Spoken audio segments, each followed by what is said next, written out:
Hello guys, welcome to Government Job Karo. For latest updates of government jobs, don't forget to subscribe to our channel. So आज हम लोग बात करेंगे नायब तहसीलदार के एग्ज़ाम पैटर्न के बारे में। तो इसमें हमने जो हमारा सेक्शन ए था वो कर लिया था, उसका सब पार्ट कर लिया था, लॉजिकल रीजनिंग वाला हमारी लास्ट वीडियो में कवर। आज हम लोग कवर करेंगे मेंटल एबिलिटी का पार्ट और उसमें मैं आपको बताऊंगी कि किस किस टाइप के जो है क्वेश्चंस आपको आ सकते हैं नायब तहसीलदार के एग्जामिनेशन में। और इनके जो एग्जामिनेशन है होने वाले हैं 30 मई 2021 को। सो आई होप आपने काफ़ी कुछ प्रिपेयर कर लिया होगा। तो मैं आपको बेसिक आइडिया दूंगी कि किस टाइप के क्वेश्चंस आ सकते हैं और आप सारे क्वेश्चंस के आंसर जो है हमें कमेंट सेक्शन में ज़रूर बताएं, ताकि आपको भी एनालाइज हो जाए और हमें भी पता चल जाए कि आपने कितनी प्रिपरेशन कर ली है अपने एग्जाम्स के रिगार्डिंग। तो सबसे पहले मैं आपको बता देती हूँ कि मेंटल एबिलिटी होता क्या है। तो मेंटल एबिलिटी एक तरह का मेंटल एप्टीट्यूड टेस्ट होता है, जिसके कारण हम लोग एनालाइज कर सकते हैं कि स्टूडेंट एक कैंडिडेट की मेंटल पावर के बारे में, कि एक स्टूडेंट के जो है कितनी मेंटल स्ट्रेंथ है और कितनी मेंटल वीकनेस है। मीन्स उसकी स्ट्रेंथ और वीकनेस का पता हमें मेंटल एबिलिटी टेस्ट से चल जाता है। तो एग्जामिनेशंस में मेंटल एबिलिटी के रिगार्डिंग काफ़ी क्वेश्चंस आते हैं, ताकि कैंडिडेट की जो है ओवरऑल परफॉर्मेंस उसके माइंड के बेसिस पे पता चल सके और एक गिवन पीरियड ऑफ टाइम दिया जाता है उन क्वेश्चंस को सॉल्व करने के लिए। तो ये सारा जो कंसेप्ट है यूज़ किया जाता है एग्जामिनेशंस में, ताकि एक स्टूडेंट का जो है कैपेबिलिटी का पता लगाया जाए। सो अब डिस्कस करते हैं कि किस टाइप के क्वेश्चंस और किस टॉपिक के रिगार्डिंग क्वेश्चंस आ सकते हैं आपको नायब तहसीलदार के एग्जामिनेशंस में रिगार्डिंग मेंटल एबिलिटी। तो सबसे पहला क्वेश्चन जो आपको आ सकता है मेंटल एबिलिटी के रिगार्डिंग वो है प्रॉब्लम्स ऑन एजेस के ऊपर।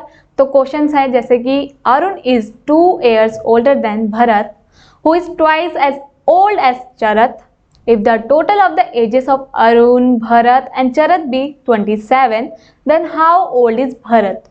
तो इसमें पूछा गया है कि अरुण जो है 2 साल ओल्डर मीन्स 2 साल बड़ा है भरत से, जो कि ट्वाइस है एज के चरत के, मीन्स उसके डबल एज है उसकी।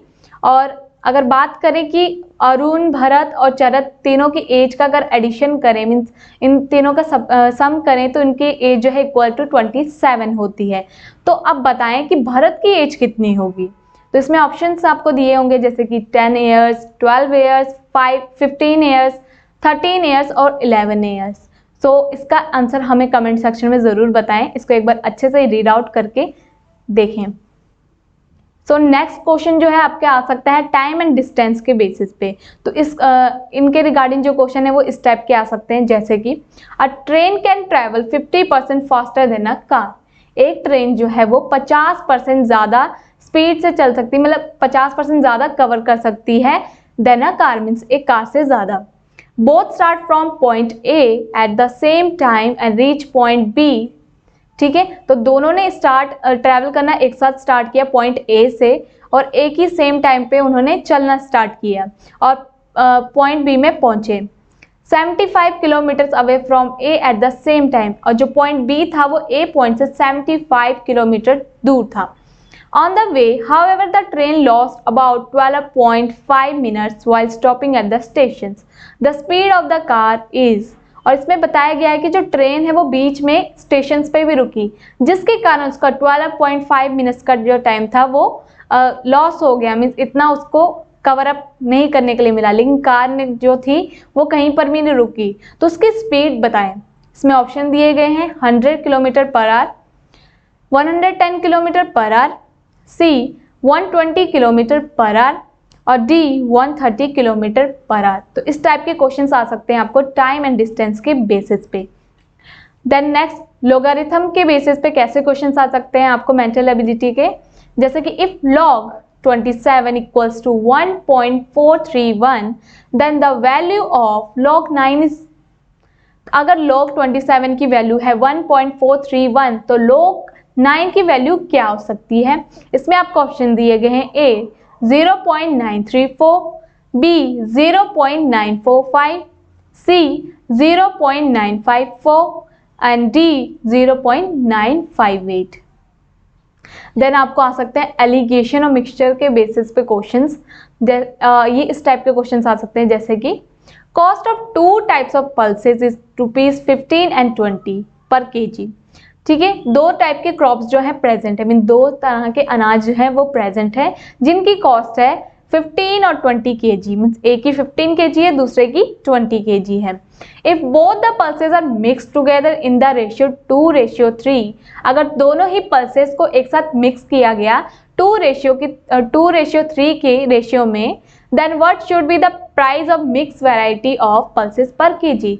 तो ये जो मिक्स वैरायटी में पल्सेस आ गई हैं, मीन्स इनको कन्वर्ट किया गया है, तो इनका प्राइस क्या होगा पर केजी के हिसाब से। तो ऑप्शंस आपको दिए गए हैं ₹22 पर केजी, ₹30 पर केजी, ₹10 पर केजी, ₹18 पर केजी और ₹25 पर केजी। तो ऐसे आपको ऑप्शंस दिए गए होंगे और इस टाइप के क्वेश्चंस आपको आएंगे एलिगेशन और मिक्सचर के बेसिस पे।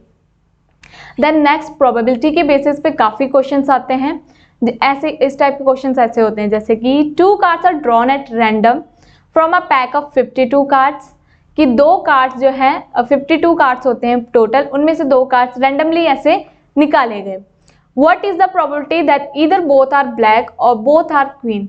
क्या प्रोबेबिलिटी है कि दोनों ही ब्लैक कार्ड होंगे या फिर दोनों ही क्वीन होंगे। तो इसकी प्रोबेबिलिटी दे रखी है 52/22, बी 55/190, सी 55/221 और डी 19/221। तो ये प्रोबेबिलिटी के जो क्वेश्चन है काफ़ी 10th क्लास पे और काफ़ी जो हमने बेसिक स्टैंडर्ड्स में कर रखे हैं। तो इस टाइप के क्वेश्चंस आपको मेंटल एबिलिटी के कैटेगरी में आ सकते हैं।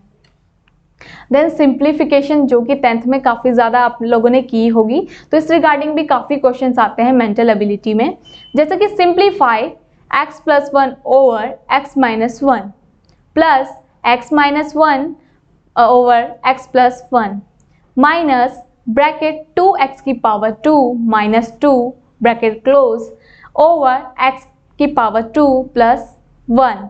तो इसके ऑप्शन दे रखी हैं कि इसको सिंप्लीफाई करोगे आप, जब इसको सॉल्व करोगे सिंप्लीफिकेशन मेथड से, तो आपका आंसर क्या आएगा।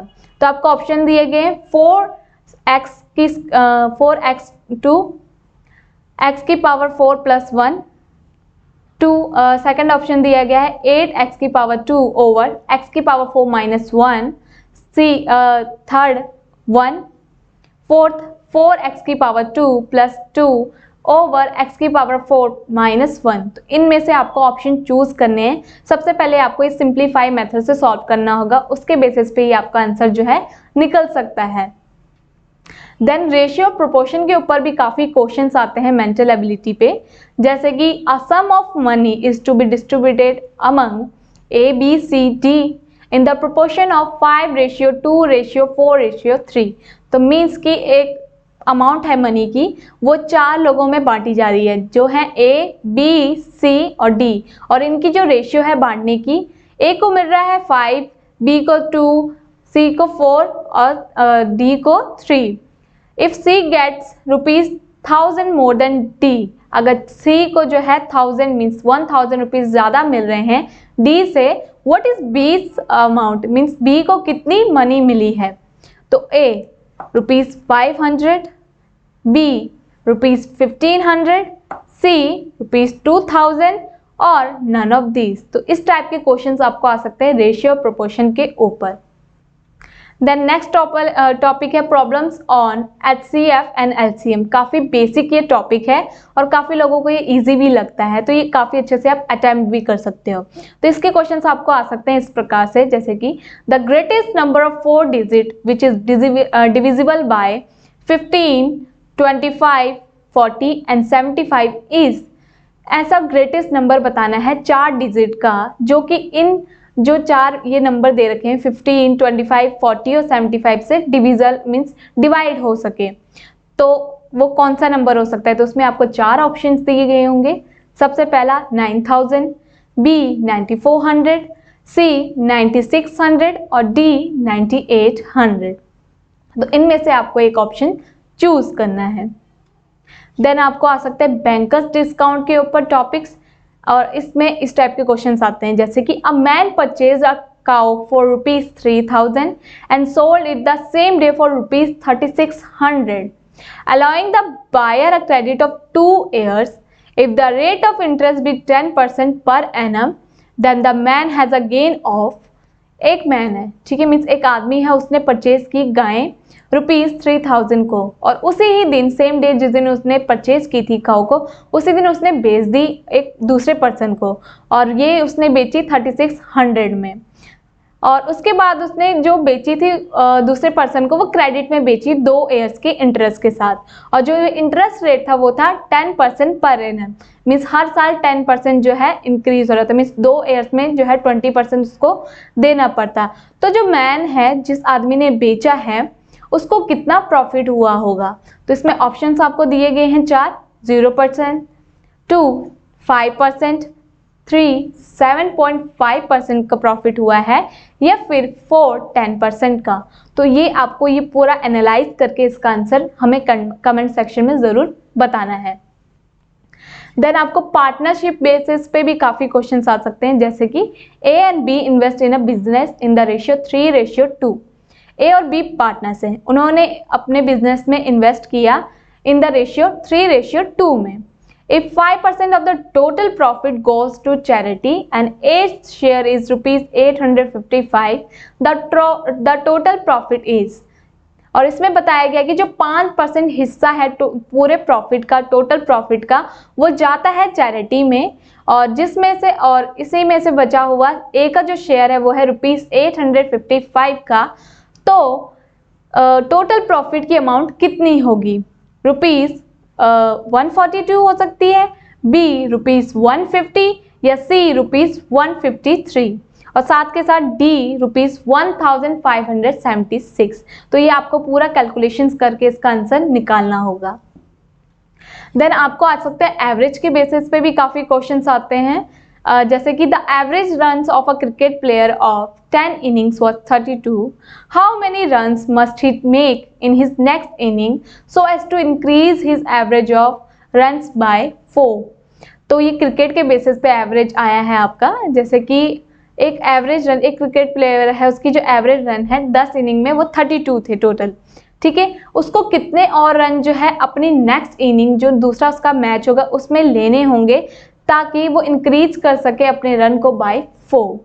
तो इसके ऑप्शंस आपको दिए गए हैं 76, 79, 85 और 87। तो ये भी आपको प्रॉपरली कैलकुलेट करके इसका आंसर आपको पता लगाना होगा। देन चेन रूल के बेसिस पे भी काफ़ी क्वेश्चंस आते हैं, जैसे कि a certain number of man can complete a piece of work in 180 days. If there are 30 men less, it will take 20 days more for the work to be completed. How many men were there originally? कुछ man की number लगते हैं एक piece को complete करने के लिए, वो है 180 डेज। अगर उसमें से 30 मैन जो है, 30 आदमी जो है वो कम है, तो उन्हें 20 और दिन ज़्यादा लग रहे हैं। तो ये बताइए कि शुरुआत में कितने जो है लोग इसमें जुड़े होंगे, मीन्स कितने आदमी काम कर रहे होंगे ताकि जब उन्हें 180 डेज लग रहे थे। तो 135 ऑप्शन है, 165 या फिर 150 या 300%। तो इसका जो है काफ़ी इजीली आप आंसर निकाल सकते हो। अगर आपने इसका आंसर निकाल लिया है काफ़ी जल्दी तो हमें कमेंट सेक्शन में अभी बताएं। देन आपको कंपाउंड इंटरेस्ट के तो काफ़ी क्वेश्चंस आते हैं मेंटल एबिलिटी में, जैसे कि आपको इसके टाइप के क्वेश्चंस आ सकते हैं। A father left a will of ₹35 lakh between his 2 daughters age 8.5 and 16 such that they may get equal amounts when each of them reach the age of 21 years. एक पिता है, उन्होंने एक विल छोड़ी थी, मीन्स अपने घर की जो है विल छोड़ी 35 लाख की। उनकी 2 बेटियां थी, जिसकी एक की एज थी 8.5 ईयर्स और दूसरे की थी 16 ईयर्स। तो उनको लगा था ये जो विल की अमाउंट है 35 लाख रुपीज़, ये इक्वली ये लोग बांट लेंगे जब इनकी एज 21 ईयर्स हो जाएगी। The original amount of 35 lakh has been instructed to be invested at 10% per annum, simple interest. How much did the elder daughter get the time of the will? तो basically जो original amount थी 35 lakh rupees की will की, वो invest की गई 10% per annum के हिसाब से, 10% पर एनम सिंपल इंटरेस्ट के हिसाब से। तो ये बताएं कि जो एल्डर डॉटर है मीन्स जो बड़ी डॉटर है उसको कितना टाइम लगेगा उस अमाउंट को पाने में, मीन्स उस विल की अमाउंट को जो है उसको मिलने में। तो इसके ऑप्शन दिए गए हैं और कितनी अमाउंट उसे मिलेगी after a long period of time, जब वो 21 ईयर्स की हो जाएगी। तो इसमें ऑप्शन दिए गए हैं ₹17.5 लाख, ₹21 लाख, ₹15 लाख और ₹20 लाख। तो इसका जो आंसर है मुझे सोच समझ के कमेंट सेक्शन में ज़रूर बताएं। और शर्ट्स और इंडाइसेस के बेसिस पे भी काफ़ी क्वेश्चंस आते हैं, जैसे कि if √2n equals to 64 then the value of n is. अगर √2n की जो वैल्यू है वो 64 है तो n की वैल्यू क्या होगी? A 2, B 4, C 6 या D 12। देन हाइट और डिस्टेंस के बेसिस पे तो क्वेश्चंस आते ही आते हैं। The angle of elevation of a ladder leaning against a wall is 60 degree and the foot of the ladder is 4.6 metre away from the wall.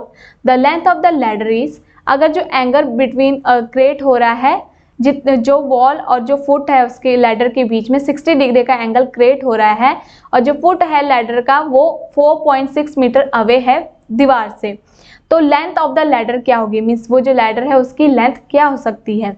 A 2.3 metre, B 4.6 metre, C 7.8 metre और D 9.2 metre. Boats streams के basis पे भी काफ़ी questions आते हैं, जैसे कि a boatman can row 2 kilometre against the stream in 20 minutes and return in 10 minutes. Find the rate of flow of the current. तो बेसिकली एक बोटमैन है मीन्स जो नाव चलाता है वो 2 किलोमीटर जो है कवर कर सकता है स्ट्रीम में 20 मिनट में और वापस भी वो 10 मिनट में आ जाता है। तो find the rate of the flow of the current कि जो वाटर का स्ट्रीम का फ्लो करंट है उसका रेट क्या होगा कि वो इतना टाइम में इतना कवर कर ले रहा है। तो ए ऑप्शन है 2 kilometre per hour, B 1 kilometre per hour और सी 3 किलोमीटर पर आवर और डी है 5 kilometre per hour. Then time और वर्क के बेसिस पे भी क्वेश्चंस आते हैं, जैसे कि A, B and C can do piece of work in 20, 30 and 60 days respectively. In how many days can A do the work if he is assisted by B and C on every third day। तो A, B, C जो है वो एक complete करने को लेते हैं time, मतलब एक काम को कंप्लीट करने के लिए लेते हैं। A लेता है 20, B लेता है 30 और C लेता है 60 डेज। तो अगर कितने डेज लगेंगे जब A के साथ जो है B और C हेल्प करते हैं हर तीसरे दिन?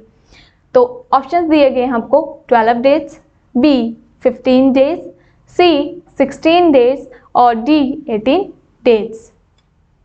देन स्क्वायर रूट और क्यूब रूट के बेसिस पे तो मेंटल एबिलिटी में क्वेश्चंस आते ही आते हैं। तो इसमें क्वेश्चन इस प्रकार के आते हैं, जैसे कि the least perfect square which is divisible by each of 21, 36 and 66 is. तो इसके ऑप्शंस आपको दिए गए हैं 21, 3, 4, 4, 4 मीन्स 21 लाख, 2,13,444, 2,14,344 और सी ऑप्शन है 2,14,434, 2 लाख और डी ऑप्शन है 2,31,444। तो इसका आंसर मुझे कमेंट सेक्शन में ज़रूर बताएं। सिंपल इंटरेस्ट के बेसिस पे भी काफ़ी क्वेश्चंस आते हैं, जैसे कि a man took loan from a bank at the rate of 12% per annum. Simple interest, ठीक है, सिंपल इंटरेस्ट में उन्होंने लोन लिया 12% जो जिसका इंटरेस्ट रेट था। After 3 years he had to pay ₹5400 interest only for the period. तो 3 साल बाद उसे 5400 इंटरेस्ट पे ऑफ करना पड़ा। The principal amount borrowed by him was, जो उसने इनिशियली अमाउंट ली थी प्रिंसिपल अमाउंट वो कितनी ली थी ये अज्यूम करके बताएं, मतलब ये कैलकुलेट करके बताएं। तो ऑप्शन है आपको ₹2000, ₹10,000, ₹15,000 और ₹20,000। तो ये काफ़ी इजी है, आप कैलकुलेट करो जल्दी जल्दी और मुझे कमेंट सेक्शन में इसका आंसर बताओ। देन आपको नंबर्स के बेसिस पे तो आते ही, ऑफकोर्स मेंटल एबिलिटी में नंबर्स का तो काफ़ी बड़ा रोल होता है। तो इसमें आपको क्वेश्चन आ सकते हैं इस प्रकार से, find the wrong number in the series, कि ये सीरीज आपको दी गई, इसमें एक गलत जो नंबर है वो चुनिए। 1, 2, 6, 15, 31, 56 और 91 और आपको ऑप्शन दिए गए हैं A 31, B 15, C 56, D 91। तो इसका आंसर मुझे जल्दी से जल्दी कमेंट सेक्शन में ज़रूर बताएं। देन प्रीमोटेशन एंड कम्बिनेशन के बेसिस पे भी क्वेश्चंस आते हैं, और वो होते हैं इस प्रकार के। A boy has 9 trousers and 12 shirts. काफ़ी मतलब रिच है, इसके पास जो है 9 ट्राउजर्स हैं और 12 शर्ट्स हैं। In how many different ways can he select a trouser and shirt. तो कितने टाइप्स और कितने वेज में जो है एक ट्राउजर एक शर्ट को वो कंबाइन करके पहन सकता है। ए 21, बी 12, सी 9, डी 108। तो मुझे इसका आंसर जो है कमेंट सेक्शन में ज़रूर बताएं। देन वॉल्यूम और सरफेस एरिया के बेसिस पे भी काफ़ी क्वेश्चंस आते हैं, जैसे कि a hall is 15 metre long and 12 metre broad. एक हॉल है, ठीक है, उसका जो लेंथ है वो है 15 मीटर और जो उसकी चौड़ाई है वो है 12 metre. If the sum of the areas of the floor, अगर floor and ceiling is equal to the sum of the areas of 4 walls, the volume of the hall is, कि जो एरिया है फ्लोर और ceiling का वो equal to है चारों walls में जितनी 4 दीवारें प्रेजेंट है उस हॉल में उनके बराबर, तो वॉल्यूम क्या होगी उस हॉल की। तो आपको ऑप्शन दिए गए हैं 720, बी 900, सी 1200 और डी 1800। तो इसका आंसर भी मुझे कमेंट सेक्शन में ज़रूर बताएं, क्योंकि ये काफ़ी इजी जो है क्वेश्चन है। तो ये थे इस प्रकार के जो है क्वेश्चंस आपको आ सकते हैं मेंटल एबिलिटी की कैटेगरी में, मीन्स मेंटल एबिलिटी के सेक्शन में इन नायब तहसीलदार के एग्जामिनेशंस में। तो इनके बेसिस पे जो है आप अपनी प्रिपरेशन करना शुरू कर दो। अगर आपने प्रिपरेशन कर ली है तो इनका आंसर भी ज़रूर हमें कमेंट सेक्शन में बताएं, ताकि आपको भी पता चल जाए कि आपके कितने आंसर सही हैं और कितने आंसर गलत हैं। सो ये थी latest updates regarding exam pattern of नायब तहसीलदार। अगर आपको ऐसे ही लेटेस्ट अपडेट्स चाहिए रिगार्डिंग गवर्नमेंट जॉब्स, तो हमारे टेलीग्राम ग्रुप को ज़रूर ज्वाइन करें, जिसका लिंक आपको नीचे डिस्क्रिप्शन बॉक्स में दिया गया है। और अगर आपको ये वीडियो पसंद आई हो तो लाइक, शेयर और सब्सक्राइब करना मत भूलिए। Thank you.